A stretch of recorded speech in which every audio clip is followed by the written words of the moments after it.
Yo yo yo, salut les turfeuses, salut les turfeurs, bienvenue pour un nouveau pronostic de Benoît Requin. Ok, place au pronostic du quintet du vendredi 2 juin direction Paris-Vincennes pour le prix à Pitia, trop attelé, 2850 mètres, 14 partants, réunion, une course, 3, indice de confiance, 4 sur 5.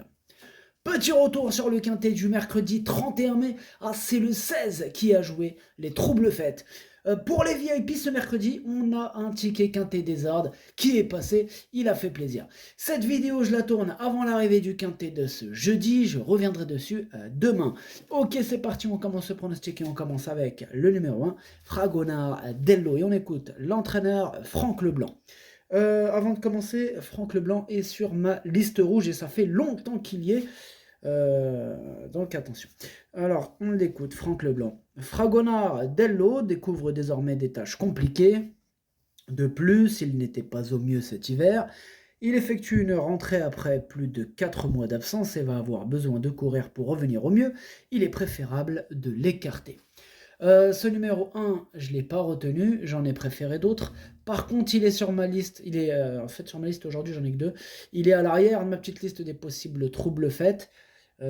Attention, attention à ce numéro 1, il peut casser du ticket, hein, c'est loin d'être une impossibilité, c'est pas une première chance. Voilà. En plus, comme je vous ai dit, hein, liste rouge, liste rouge. Ce numéro 1, Kiken. On passe au numéro 2, Bilo Jepson. Et on écoute Vitale Ciotola. Bilo Jepson s'est retrouvé bloqué alors qu'il possédait des ressources dernièrement. Auparavant, il avait fourni une très bonne fin de course dans le prix Kerjak. Il va se présenter au top et l'engagement est favorable. Oracle Thiel et Gaspard de Brion seront nos principaux rivaux, mais sa place est dans les 3 premiers. Ce numéro 2, il me plaît beaucoup, je l'ai gardé très haut en 3e position. Ce numéro 2, Daisani. On enchaîne avec le numéro 3, Falco Berry. On écoute Loïc Le Renard. Falco Berry a répondu à mon attente à Borelli. Il a perdu un peu de temps dans le tournant final derrière des chevaux au galop, mais sa fin de course était plutôt prometteuse. Il n'a pas grand-chose d'intéressant au programme, aussi je le ramène à Vincennes. Il y a de l'opposition et avant coup il va tenter d'accrocher une allocation. Il travaille bien, ce qui m'incite à me déplacer. Eh bien, ce numéro 3, je ne l'ai pas retenu. Par contre, c'est lui le chef de ma petite liste des casseurs de tickets repérés. Donc, ce numéro 3, méfiance, méfiance. Ce numéro 3, Kiken. On passe au numéro 4, Girly Beko. Et on écoute Guillaume Martin. Girly Beko a beaucoup tiré en dernier lieu à Caen après 2 faux départs. Dans ces conditions, elle n'a pas démérité. Elle évolue en bonne forme. À l'attelage, elle est un peu plus délicate. L'opposition est de qualité, pour autant, elle n'est pas hors d'affaire pour une allocation. Eh bien, ce numéro 4, lui, je ne l'ai pas retenu. Il n'est pas non plus sur ma liste des casseurs de tickets. Par contre, voilà, après, question de feeling en cas de défaillance. Faudrait, à mes yeux, pas mal de défaillance de chevaux en vue et avec un bon parcours, là, à la rigueur. À la rigueur. Mais sinon, non. Du coup, ce numéro 4 est Kiken. On passe au numéro 5, Esalio Smart, et on écoute Cyril Buigné. Esalio Smart avait connu un souci après sa tentative dans le Grand National du Trot d'Amiens et avait dû être arrêté. Il va donc effectuer une rentrée, sans être spécialement affûté. Bien que déféré des 4 pieds, il n'est pas suffisamment prêt pour être compétitif à ce niveau, d'autant que le lot est très bien composé. Cyril Buigné, mais il n'est pas sur ma liste rouge. Ouais.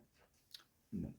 Je dis ça parce que en fait, je vois qu'il essaie de nous refroidir un peu et je suis pas d'accord avec lui. Moi. Je pense que son cheval peut faire un truc. Je dis pas qu'il peut gagner, mais il peut rentrer dans le quintet en bout de combinaison. Moi, je l'ai gardé en bout de combinaison.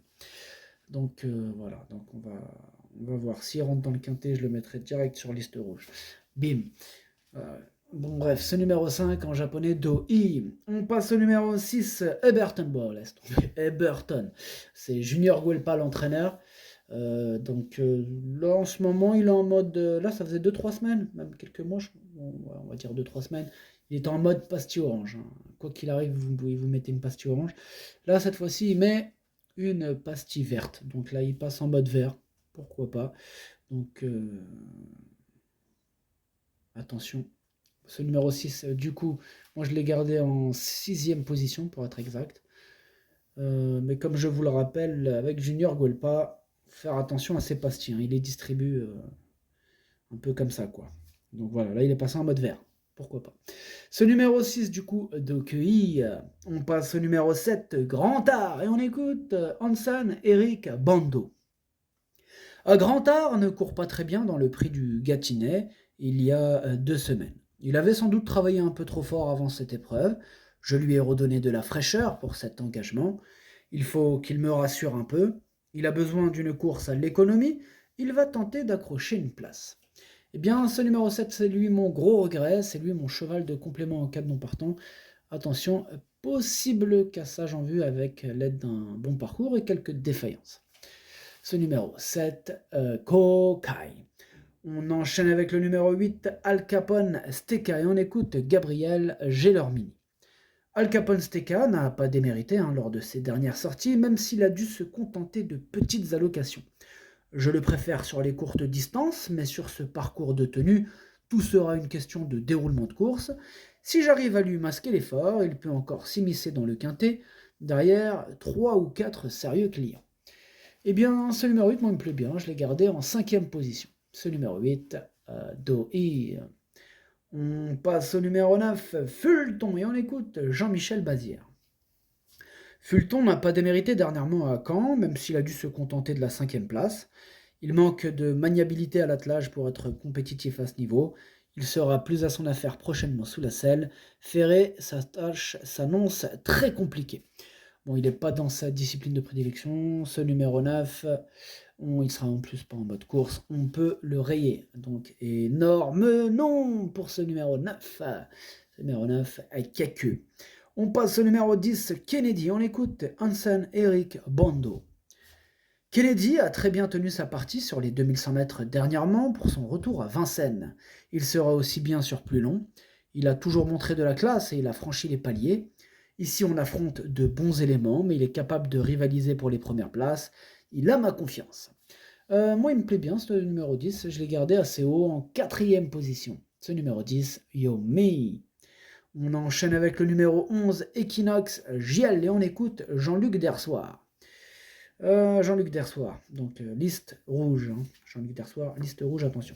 Donc, Equinox JL, on l'écoute. Equinox JL... Giel avait dû être longuement arrêté suite à des problèmes de jambes.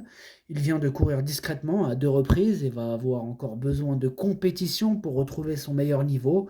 Il va logiquement courir en progrès, mais nos ambitions se limiteront aux petites allocations. Ce numéro 11, je l'ai retenu en bout de combinaison. Donc en japonais, ça donne Nanai. On passe au numéro 12, Oracle Till, et on écoute Théo Duval d'Estaing. Oracle Till est tombé léger dans le premier tournant à La Rochelle. Il préfère les grands virages de Vincennes. Sa forme ne fait aucun doute et il semble se détendre. Clément étant sous le coup d'une mise à pied, je vais le découvrir en compétition, mais je me suis mis plusieurs fois à son sulky à l'entraînement. Il m'a bien plu. Tout est réuni pour qu'il joue les premiers rôles. Bon, c'est une première chance. Ce numéro 12, il a largement les moyens de tous les battre. C'est mon préféré, je l'ai bien sûr installé en tête. Ce numéro 12, Okineri. On passe au numéro 13, Eddy Dupomereux, et on écoute Franck Ouvry. Eddy Dupomereux avait besoin de courir lors de sa dernière sortie. Il n'avait pas été revu depuis plusieurs semaines. Ici, il est très bien placé au plafond des gains. Néanmoins, l'opposition est de qualité. Pour jouer un tout premier rôle, ce sera sans doute un peu difficile, mais il peut accrocher une place en fin de combinaison. Ouais, je suis d'accord avec Franck Ouvry. Il peut accrocher une place en fin de combinaison, mais je rajouterais avec l'aide d'un bon parcours, d'un très bon parcours, et aussi, ce qui pourrait l'aider, c'est quelques défaillances de chevaux en vue. Donc voilà. Donc, je ne l'ai pas retenu, mais c'est un regret. C'est mon 2e cheval de complément en cas de non partant. Attention. Ce numéro 13, Idomeno Kokai. Et on termine avec le 14, Gaspard de Brion. On écoute Mathieu Abrivard. Gaspard de Brion est tombé sur un os dernièrement dans le prix du Gâtinais. Gamet de Liton était inapprochable. Il effectuait une rentrée lors de sa 5e place début mai. Il est revenu au top et a bien travaillé. Dans la foulée, il bénéficie d'un engagement sur mesure au plafond des gains. Sauf incident, il va terminer sur le podium. Bon, il est super chaud, hein, Mathieu Abrivard, avec ce Gaspard de Brion. Le 14, normal, c'est une première chance. Il a largement les moyens de batailler pour les premières places.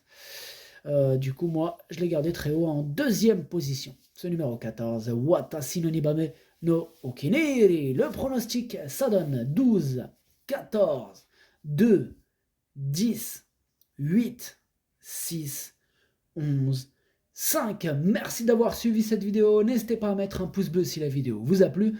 Pour accéder à tous mes tickets pour la course du Quintet, rendez-vous directement en description de la vidéo.